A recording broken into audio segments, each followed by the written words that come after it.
found about 35 years ago in a barn in upstate New York. It was getting cleaned out by my father, and it took him about 10 years to do a full frame-off restoration. He drove it for about the last 20 or so, and shipped it out to us here in Indiana in December. This is our first day out with it. Everything's original, so far so good. What's motor's that? 312. Rebuilt? Yes. Yeah.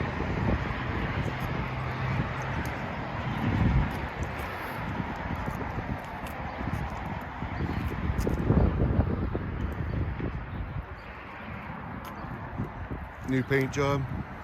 Yeah, when he did the frame-off restoration, he had it repainted. You said it had big brakes?